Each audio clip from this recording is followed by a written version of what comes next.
Good morning all of you. ज्ञान वैविध्य शिक्षा चैनल में आप सभी का स्वागत है। मैं सुभाष पांडे आज आपको शिक्षा शास्त्री द्वितीय वर्ष का जो पेपर है इतिहास शिक्षण उसका अध्ययन करवाऊंगा। शिक्षा शास्त्री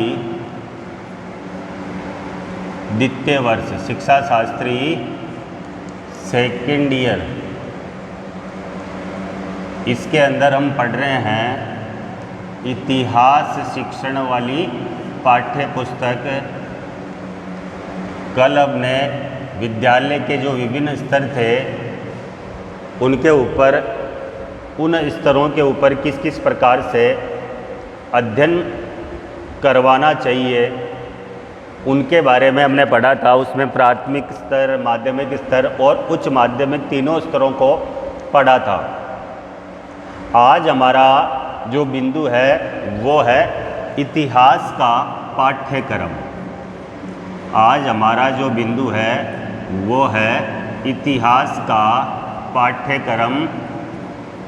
ये इस पाठ्य पुस्तक का इकाई 8 में से लिया हुआ बिंदु है।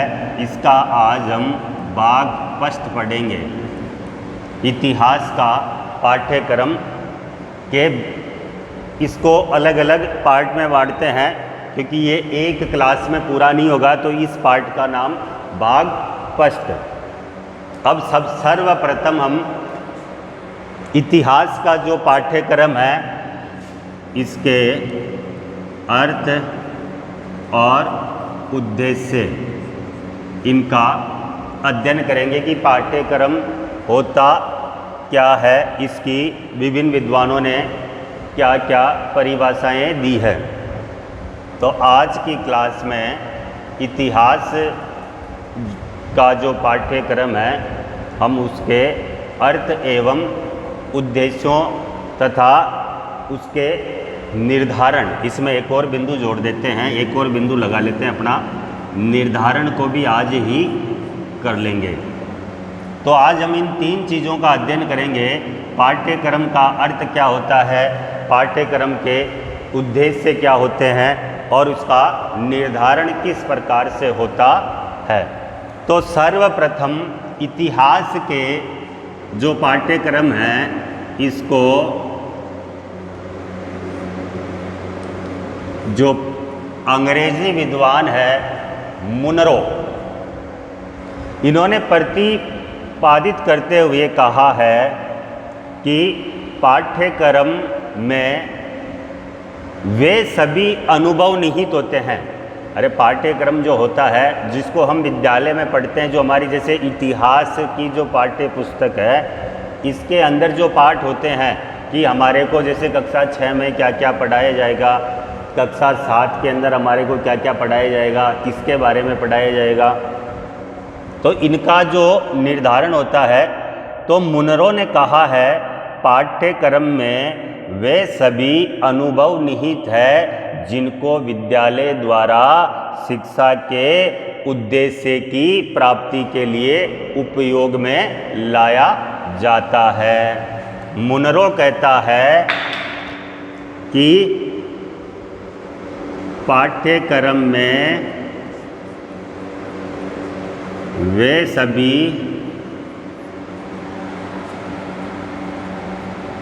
अनुभव निहित है। अब ये कौन कौन से पाठ्यक्रम में अनुभव निहित है, तो पाठ्यक्रम में वे सभी अनुभव निहित है जिनको विद्यालय, इसमें आगे देखो लिखने से जल्दी समझ में आता है, जिनको भाई अनुभव हो गए। अनुभव कौन से, जिनको विद्यालय द्वारा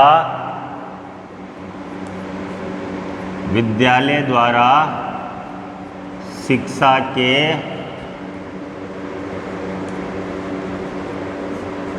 भाई विद्यालय के अंदर क्या चीज़, शिक्षा के उद्देश्य की प्राप्ति के लिए उपयोग में लाया जाता है। शिक्षा के उद्देश्य की प्राप्ति के उपयोग में लाया जाता है। ये परिभाषा दी है मुनरो ने।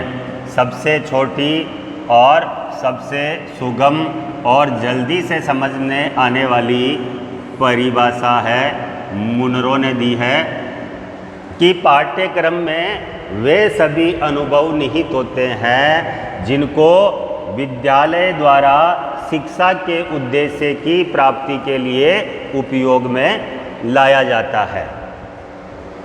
इसके बाद में एक प्रसिद्ध और विद्वान हुए हैं ब्रूबेंकर।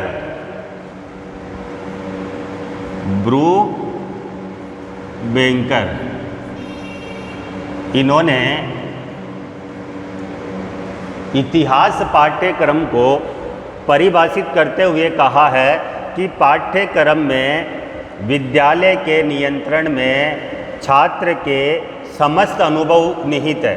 कि पाठ्यक्रम में विद्यालय के नियंत्रण के जो छात्र के समस्त सारे जितने भी अनुभव होते हैं वो निहित होते हैं। मतलब पाठ्यक्रम से विद्यार्थी सीखता है कहाँ पर, विद्यालय के अंदर। और यह पाठ्यक्रम पुस्तक, भाई कोई सी भी पुस्तक हो, उस पुस्तक का विषय वस्तु यहाँ तक कि अध्ययन विषय वस्तु से भी अधिक है। यह संपूर्ण स्थितियों का समूह है। कौन? पाठ्यक्रम, जो कि शैक्षिक और विद्यालय प्रशासन को प्राप्त होता है। भाई विद्यालय को प्राप्त हो गया और विद्यालय के अंदर कार्य करने वाला जो प्रशासन है उसको प्राप्त हो गया।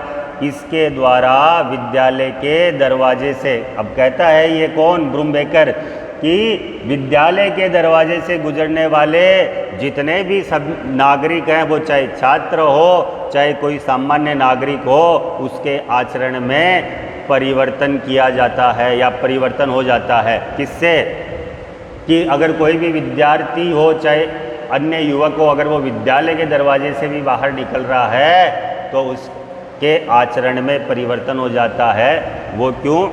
क्योंकि वो एक अच्छा, रोचक, रुचिपूर्ण पाठ्यक्रम का अध्ययन करता है। इसके बाद में एक परिभाषा और देख लेते हैं हम, कनिघम। ये प्रसिद्ध शिक्षा के दार्शनिक हुए हैं। इन्होंने कहा है कि कलाकार, इन्होंने कहा है कलाकार किसको? अध्यापक को। इन्होंने कलाकार किसको बताया? अध्यापक को। कि कलाकार के हाथ में, कलाकार के हाथ में, अब इन्होंने कलाकार, यहाँ पर इस पाठ्यक्रम में कलाकार को अध्यापक बताया है कि कलाकार या अध्यापक के हाथ में यह पाठ्यक्रम, यहाँ पर यह का मतलब होता है पाठ्यक्रम एक साधन है जिससे अध्यापक छात्रों को पढ़ाता है, जिससे भाई यह अध्यापक एक कलाकार है और जिसके हाथ में यह पाठ्यक्रम है वो एक साधन है जिससे वह पदार्थ, जिससे वह यहाँ पर पदार्थ लिया है किसके लिए? विद्यार्थी के लिए। कि अध्यापक वह कलाकार है जिसके हाथ में यह पाठ्यक्रम एक साधन है जिससे वह पदार्थ उस विद्यार्थी को अपने आदर्श उद्देश्यों के अनुसार अपने स्टूडियो में ढाल सके। यहाँ पर स्टूडियो किसे बताया है? विद्यालय को। स्टूडियो बताया है विद्यालय को। तो अध्यापक एक ऐसा कलाकार है कि जिसके हाथ में यह एक पाठ्यक्रम साधन के रूप में है और जो पदार्थ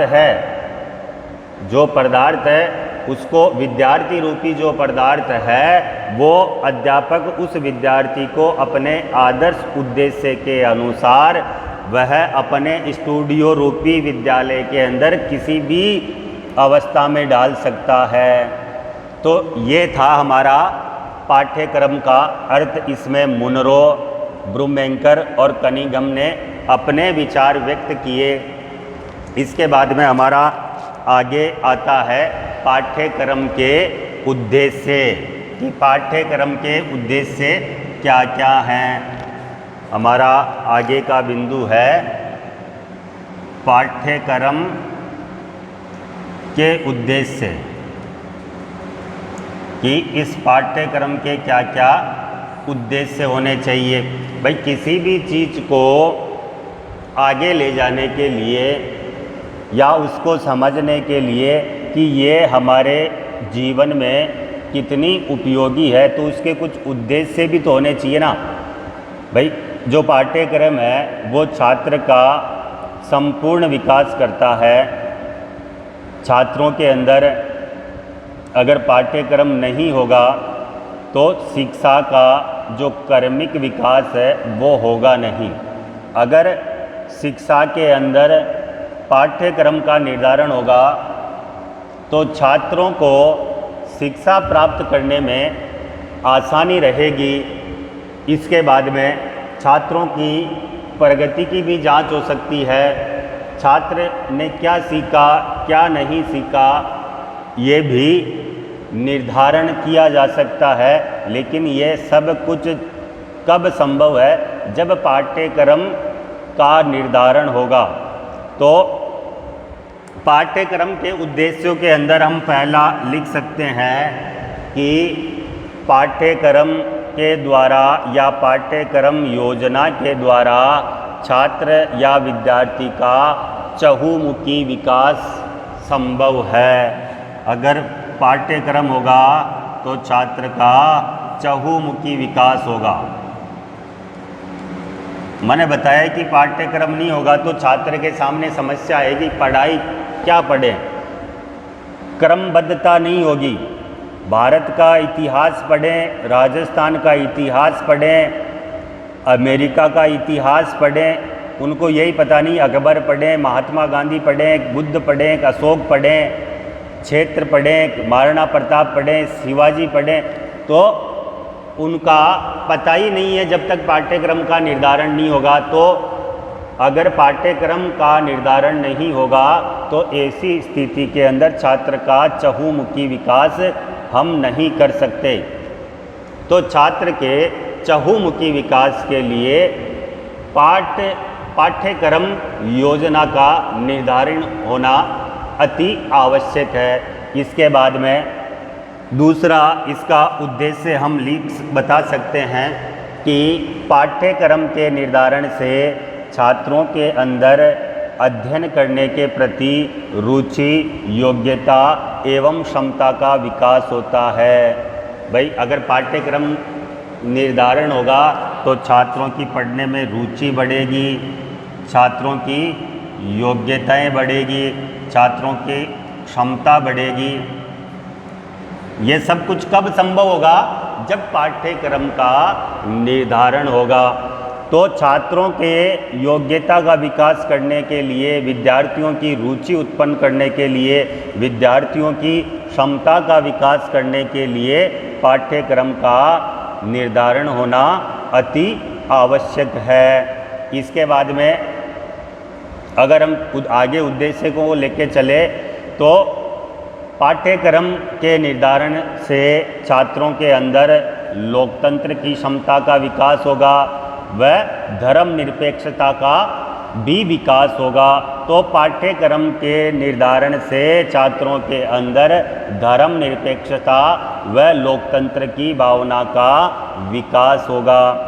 अगर हम इन्हीं उद्देश्यों को आगे लेके चलें तो छात्रों के अंदर पाठ्यक्रम के निर्धारण होने से सामाजिक गुणों का व ईमानदारी, सत्यता एवं सद्भावना आदि का विकास होता है। ये बहुत ज़रूरी है। बिना पाठ्यक्रम छात्र के अंदर ना तो सामाजिक गुणों का विकास होगा, ना ईमानदारी होगी, न सत्यता होगी और न उसके अंदर सद्भाव होगा। तो इन सभी के विकास के लिए छात्रों के अध्ययन में पाठ्यक्रम का निर्धारण होना अति आवश्यक है।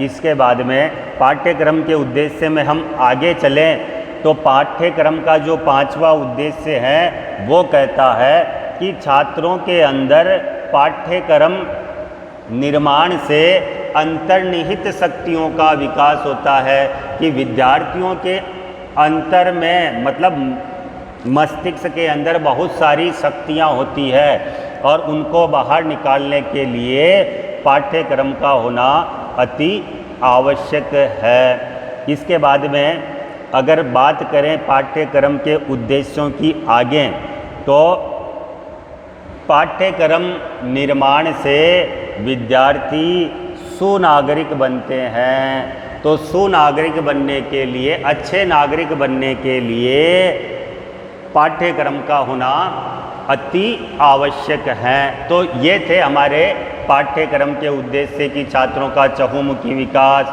विद्यार्थियों की रुचि, योग्यता एवं क्षमता का विकास, विद्यार्थियों के अंदर लोकतंत्र व धर्मनिरपेक्षता की भावना का विकास, सामाजिक गुण व ईमानदारी, सत्यता एवं सद्भाव का विकास, अंतर्निहित शक्तियों का विकास, इसके अलावा सुनागरिक का निर्माण। इसके बाद में हम आगे बढ़ते हैं पाठ्यक्रम निर्धारण से होने वाले लाभ। भाई पाठ्यक्रम से बहुत सारे लाभ हैं, तो पाठ्यक्रम से होने वाले लाभ, अगर हम लाभ की बात करें तो पाठ्यक्रम होगा तो हमारे को अनेक प्रकार के लाभ होंगे। जैसे कार्य सुचारू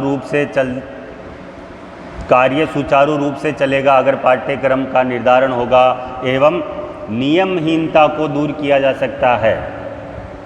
भाई पाठ्यक्रम का निर्धारण होगा तो एक तो कार्य अच्छे से चलेगा, हमारे को अपने पाठ्यक्रम के अंदर जो निहित चीज़ें हैं उन्हीं का अध्ययन करवाना पड़ेगा। अगर ऐसा हो जाएगा तो नियमहीनता को दूर किया जा सकता है। इसके बाद पुनरावृत्ति को समाप्त किया जा सकता है कि वापस पुनः एक ही चीज़ को बार बार नहीं पढ़ाया जाता अगर पाठ्यक्रम का निर्धारण हो जाता है। अगर पाठ्यक्रम का निर्धारण नहीं होगा तो हमने जो कक्षा 6 में चीज़ें पढ़ी वो 7 में भी पढ़ेंगे, 8 में भी पढ़ेंगे, 9 में भी पढ़ेंगे, तो उससे बार बार पुनरावृत्ति होती रहेगी अगर पाठ्यक्रम नहीं होगा तो। लेकिन पाठ्यक्रम के निर्माण के बाद में हम जैसे जैसे आगे की क्लास में चले जाते जाएंगे वैसे वैसे हमारा पाठ्यक्रम सिलेबस चेंज होता जाएगा। इसके बाद छात्र की प्रगति की परीक्षा भी हो जाती है कि जो हमने पढ़ा उसमें से हम छात्र ने कितना सीखा और कितना नहीं सीखा। इससे छात्र की प्रगति की परीक्षा होती है, लेकिन कब होगी? जब पाठ्यक्रम का निर्धारण होगा। इसके बाद कार्य कुशलता का पोषक तत्व एवं परीक्षा में प्रश्नों का निर्माण करते हैं, उनके अंदर भी पाठ्यक्रम निर्माण से सहायता मिलती है कि जो हमने जो बिंदु पढ़ाए कक्षा 6 में, जैसे कक्षा 6 को ले लेते हैं तो अंत में उसी पाठ्यक्रम में से कुछ प्रश्नों को तैयार करके छात्र छात्राओं की परीक्षा ली जा सकती है। अगर पाठ्यक्रम नहीं होगा तो पाठ्यक्रम के अभाव के अंदर हम किस चीज़ का एग्ज़ाम लेंगे बच्चों का? तो कार्यकुशलता का पोषक तत्व एवं परीक्षा की दृष्टि से परीक्षण निर्माण करने में भी पाठ्यक्रम के सहायता मिलती है। तो आज की क्लास में हमने पाठ्यक्रम का अर्थ, पाठ्यक्रम की परिभाषा एवं पाठ्यक्रम के जो प्रमुख उद्देश्य थे उनका अध्ययन किया। पाठ्यक्रम निर्धारण से होने वाले लाभों का हमने अध्ययन किया। इस क्लास में बस इतना ही। नमस्कार। आगे की क्लास में हम पाठ्यक्रम से संबंधित जो भी चीज़ें हैं वो भाग 2 में अध्ययन करेंगे। आज के लिए बस इतना ही। नमस्कार।